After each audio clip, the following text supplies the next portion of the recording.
Wait, so you telling me the same people that Floyd Mayweather was standing up for are the same people that took $175 million from him? Check this out. I will always be the voice for the people in Israel. I will always stand behind the country of Israel. The one and only Floyd Money Mayweather in Israel. I will always be here for you guys when you guys don't have a voice. Let me explain. This is what's supposed to be Floyd Mayweather's good friend and business partner, manager, whatever, Jonah Regnitz.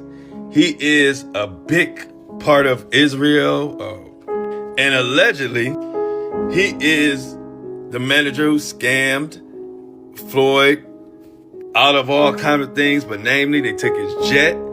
According to the lawsuit that Floyd Mayweather had put in, they wired millions of dollars into accounts that he didn't know about. And it was all behind this guy, Jonah Regnitz. And it's really crazy because Floyd was caping and standing up for Israel so much. And then to find out that the same people that he stood for scammed his pockets, according to him. And from a couple of inside sources, they're saying that guy moved in and kind of X'd out all the Floyd people around him that had been with Floyd, and he got control of everything. And according to Floyd's lawsuit, he stole money, stole property. He even took $100-something million worth of jewelry, which I don't know why you got $100 million worth of jewelry, but sold it back to jewelers for only $13 million. I don't know what the hell going on, but this is a cautionary tale.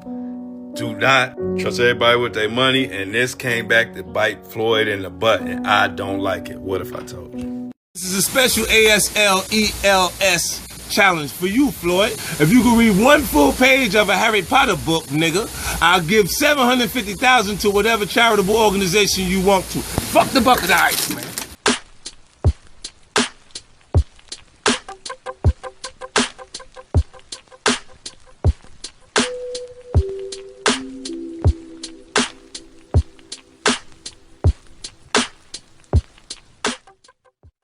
Yo, so we back in here for another edition of F-ya-Motha, and it says right here, everybody knows my conflicted feelings about Floyd Mayweather.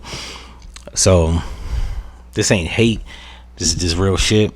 And I hate bragging on black people, but every now and again I gotta take shots at dumb niggas that make the culture just look stupid as fuck.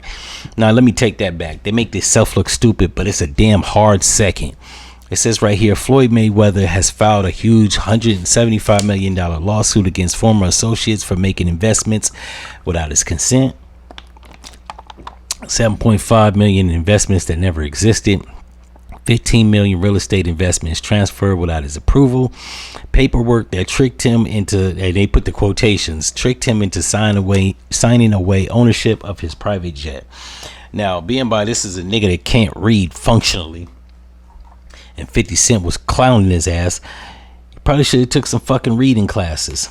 And I think I did an episode where it said that 60% of people in America are functionally illiterate and can't fucking read, and I'm inclined to say that he's a part of that fucking segment of people.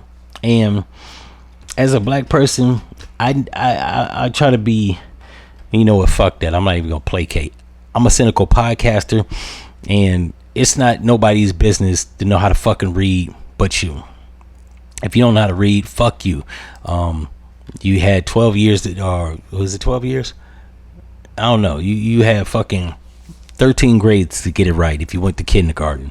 And you graduated from high school, even if you didn't graduate. If you never double backed and got your GED, or hell, you got Google on your fucking phone. If you haven't been trying to teach yourself how to read functionally, ask people or consort to people, then you deserve to get what you get. When you buying $18 million watches and shit, claiming you got a $29 million skyscraper, you're a dickhead. Ain't nobody trick you. You just stupid. And I can't even defend niggas like that, nor am I gonna try. One thing I've never been inclined to do, while I'll defend black people when it's racism and white supremacy and shit like that, it be niggas like this that just make the argument hard, because now I have to defend your stupid ass, right? It makes it hard. It's almost like when you talk about police shootings and then you gotta like you gotta explain violence in Chicago by gang members, right? You gotta make a distinction and differentiate the shit, because people like to conflate the shit together. It's like with this stupid nigga. A lot of people, non-black people and even white people, tend to think that a lot of niggas are stupid. He ain't making the argument fucking easy. We have to go back and always have to like pick through the shit and weave through it and actually say that this right here is not the consensus. Most black people ain't fucking stupid. Not talking about people that play the lottery. This nigga is boxed for like 25 years, amassed over, if I'm not mistaken, $800 million, and you can't read. You fucking deserve to get what you get. Not only that, I'm from the Midwest. He's a Michigan nigga, right? Now, unlike Detroit niggas, he tries to pretend like he's a Motor City nigga, right? I call him the Midwest Harlem niggas, the Harlem of the Midwest, right? This nigga's from, if I'm not mistaken, Flint, Michigan, but he tries to put on a persona like he's from the Motor City and try to be a fly jiggy nigga. But even Detroit don't got fly jiggy niggas that's stupid, that can't read contracts and shit, letting people duff him out of millions of dollars, right? And maybe if he had took 50 Cent up on his challenge of reading that chapter of Harry Potter book, maybe this shit wouldn't happen. But he never did that. Now 10 years later, you getting swindled out of money. Now how the fuck do you expect to sue people that don't have the money that you got? You're not getting it back. You're stupid. Just me saying stupid this many times on this fucking episode is probably gonna get this video, like, it ain't gonna get monetized, because for some unseen reason you can't just say shit how it needs to be said. Me, if anybody wants to ask how do I feel about Floyd Mayweather, well, he's a good tactical boxer and he's a braggadocio dude with a lot of confidence. Some people confused for arrogance. He's plenty fucking dumb, and he makes my culture look embarrassingly bad, and I can't even defend this monkey shit, nor will I try. So I'm just going dogpile on this nigga because this shouldn't happen. But it might explain the Jake Paul fight, all these exhibition fights, even the upcoming fight he got with Pacquiao, part 2. And that's actually a sponsored fight. That's not actually an exhibition fight. And I think, if I'm not mistaken, he got one coming up with Mike Tyson. Like, this nigga ain't doing this shit just for shits and giggles. I don't think he's going broke. But I do think this nigga is looking at the bank, and it's not as massive, as it used to be. But what they say, you play stupid games, you win stupid prizes. So in this event, yeah, I hope we don't be reading about this nigga like down to his last $3 million. People like that, whether white, black, blue, whatever, it don't even matter. When you amass like almost $1 billion and your ass dwindle your shit all the way down to a few million, I don't feel no sorrow for you. If you look for sympathy, you come to the wrong place. You kind of deserve what you got. It's almost like Dame Dash. While I don't think he's poor or broke, he's cash poor. For somebody that amassed $50 million in the early 2000s, which valuation would have been roughly about $121 million. Yeah, I kind of don't got no sympathy for you, dog.